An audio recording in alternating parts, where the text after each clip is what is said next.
यार मीडिया में हल्ला बहुत है गुजरात चुनाव का, जमीन पे क्या है? आप रहे वहां 15-20 दिन, क्या देखा आपने, क्या लगता है आपको? निशांत, जब मैं गुजरात पहुंचा तो एक चीज को लेकर मैं शॉक्ड था कि वहां पर कोई चुनावी माहौल नजर नहीं आया।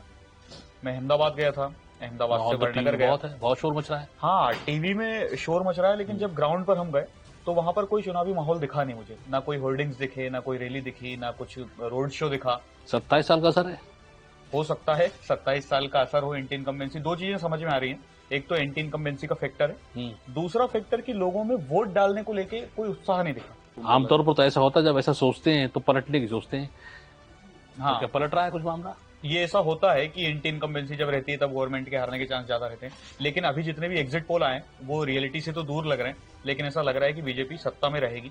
और जो हमारा एनालिसिस आया है कि पीएम मोदी के चेहरे पे चुनाव लड़ा है, कांग्रेस पूरे चुनाव से एक तरीके से लड़ा ही नहीं है कांग्रेस ने चुनाव को।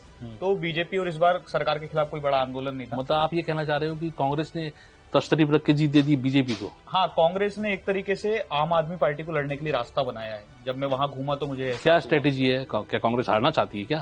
कांग्रेस की स्ट्रेटेजी ये थी कि वो डोर टू डोर कैंपेन कर रहे थे, क्योंकि उनके पास न ज्यादा रिसोर्सेज हैं। गांधी परिवार को उन्होंने चुनाव से दूर रखा।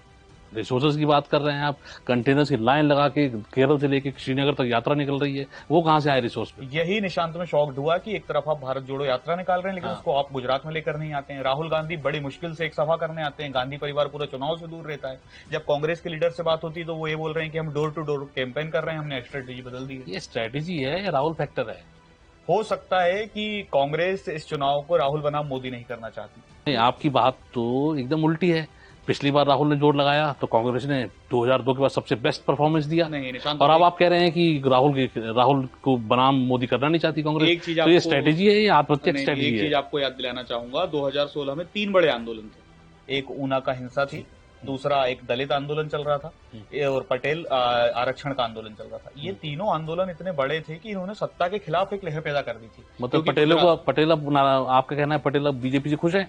हाँ, क्योंकि बीजेपी ने जो 10% आरक्षण की व्यवस्था की है ईडब्ल्यूएस वाली, उसमें कहीं ना कहीं पटेल एडजस्ट हो गए बीजेपी के लिए, इसलिए हाँ इस बार पटेलों का ऐसा। तो हार्दिक पटेल जैसे लोगों का क्या काम है फिर? बीजेपी क्यों लिए घूम रही है उसे? जो ग्राउंड पे घूमने में समझ में आया कि पटेल तो बीजेपी का सपोर्ट कर रहे हैं, लेकिन हार्दिक पटेल को लेकर लोगों में गुस्सा है, शायद वो चुनाव हार सकते हैं। पटेलों के सबसे पॉपुलर लीडर जिसको लेकर इधर से उधर मारामारी रही, कांग्रेस लिए घूमती रही, फिर अब बीजेपी ने किसी तरह से मैनेज करके ना केवल अपनी पार्टी में लाया और चुनाव भी लड़वा रहे हैं। अब आप कह रहे हैं वो चुनाव हार रही है। एक शब्द सुना होगा निशांत आपने, गद्दारी। कहीं ना कहीं हार्दिक पटेल के साथ एक गद्दारी शब्द जुड़ गया है, जिसको लेकर पटेलों में गुस्सा है। क्योंकि आप जिस सरकार के खिलाफ खड़े हुए थे, आप जब खड़े हुए थे तो आप बीजेपी का विरोध करके खड़े हुए थे, मोदी और शाह का विरोध करके खड़े हुए थे, और आपको जब टिकट मिली आप बीजेपी के साथ चले गए। मतलब आपकी कोई विचारधारा नहीं है? नहीं, पाटीदारों को क्या चाहिए था? रिजर्वेशन।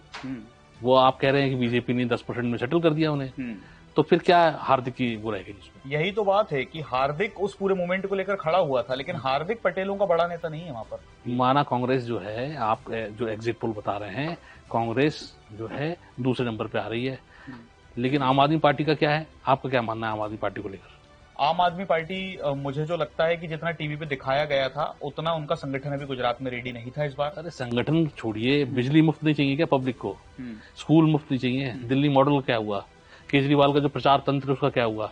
अब आप उसकी देखें, ऑप्टिक्स देखें, तो किसी भी जगह पर मैं तो कहीं भी ये नहीं मान रहा हूं कि बीजेपी से हल्के पड़े आम आदमी पार्टी। नहीं, लोग ये सब चीजें चाहते हैं फिर, लेकिन आपको चुनाव जीतने के लिए एक संगठन की जरूरत पड़ती है, जो आपका ऊपर से लेकर नीचे तक रहता है। कार्यकर्ताओं की जरूरत पड़ती है, जो लोगों तक आपका मैसेज पहुंचाते हैं। आम आदमी पार्टी गुजरात के लिए नहीं है, अभी उनका वहां पर संगठन नहीं है, उनके कार्यकर्ता नहीं है। पंजाब में क्या चमत्कार हुआ? पंजाब में भी इस चुनाव के पहले वो लड़ रहे थे, हो सकता है इस बार उनकी जमीन तैयार हुई और 27 में वो गुजरात में जीत जाए।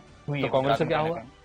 कांग्रेस मुझे लगता है कि सेकंड पोजीशन पर रहेगी। जितने भी आप एग्जिट पोल आए उनको भी यदि आप देखेंगे तो अधिकतर में बताया गया कि कांग्रेस सेकंड पोजीशन पर है। और इतने सालों से कांग्रेस भले ही गुजरात की सत्ता में नहीं है, चुनाव लड़ने में तो कांग्रेस तीसरे नंबर पे है। हाँ, लेकिन कांग्रेस का एक फिक्स वोट बैंक है। आप देखिए जहां पे उन्होंने कैंपेन किया, डोर टू डोर कैंपेन किया, कहाँ किया? ट्राइबल बेल्ट में किया। राहुल गांधी को लेकर जो कांग्रेस को वोट देते हैं, 40% लगभग अमूमन वोट है कांग्रेस को मिल ही जाते हैं। इसी तरीके से इसी कारण निशान के लग रहा है कि आम आदमी पार्टी ने कांग्रेस ने एक तरह से आम आदमी पार्टी के लिए रास्ता बनाया है। ऐसा चर्चा भी है, कांग्रेस ने और आम आदमी पार्टी ने चुपचाप हाथ मिला लिया। ये कि हो भाई सकता मुझको है। गुजरात में मत छेड़ो और आप मुझे हिमाचल में मत छेड़ो। हाँ। भाई क्या वजह है आखिर हिमाचल में शुरुआत में तो आम आदमी पार्टी गई, हल्ला मचाया, उसके वापस आ गई, और इधर जो है कांग्रेस भी ड्रॉ कर गई। तो ये समझौते वाली बात पे आपको क्या समझौता लग रहा एक ये भी हो सकता जमीन है। पे दिखा है समझौता? जमीन में घूमने पर निशान दो बातें समझ में आती हैं। एक तो जो सौराष्ट्र वाला रीजन है, सूरत वाला रीजन है, वहां पे आम आदमी पार्टी काफी एक्टिव दिखी, कई शहरों में भी एक्टिव दिखी, लेकिन गांव में आम आदमी पार्टी बिल्कुल एक्टिव नहीं दिखी।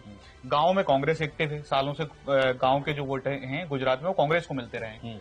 लेकिन ये थ्योरी कहीं से समझ में नहीं आई है, या ये किसी ने नहीं हमें बताया है कि आम आदमी पार्टी और कांग्रेस हाथ मिला चुके हैं। लेकिन एक थ्योरी तो ये भी आ रही है ना कि बीजेपी खुद चाहती थी कि 6% वोट शेयर आम आदमी पार्टी काटे, ताकि जो सीटें एडजस्ट हो सके, उसका चुनावी गणित ठीक से। बीजेपी की तो एक ही थ्योरी है, देखिए क्या थ्योरी है, हिंदू बनाम मुसलमान कराइए और चुनाव जीतिए। चुनाव से ऐन पहले बीजेपी रूल सरकार का बिल्किस बानो के दोषियों को छोड़ना, उसकी अहम भूमिका है उसमें। ये जब अहम भूमिका है उसमें। बिल्कुल बिल्कुल। टिकट देना, किन लोगों को टिकट देना, जिस कमेटी ने बिल्किस बानो के को छोड़ने का फैसला किया, उसमें जो विधायक थे उसको फिर दोबारा टिकट दिया। एक मुस्लिमों के खिलाफ हुए दंगे में एक दोषी की बेटी को टिकट दिया।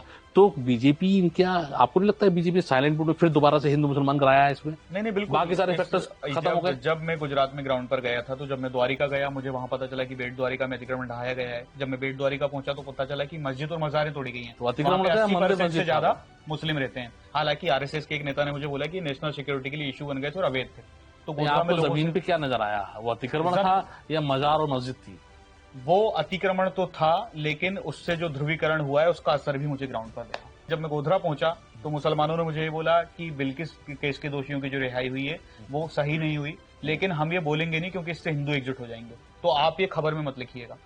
एक आप ये समझ लीजिए, बीजेपी यदि जीतती भी है गुजरात तो 42% इतने ही वोट शेयर उसके रहते हैं। तो कुल मिलाकर आप जो है एग्जिट पोल के साथ जा रहे हैं कि बीजेपी सरकार बना रही है, कांग्रेस नंबर 2। मैं ये बोल रहा हूं कि बीजेपी सरकार बनाते हुए दिख रही है, लेकिन सीटों की संख्या 110 से 115 के बीच रहेगी।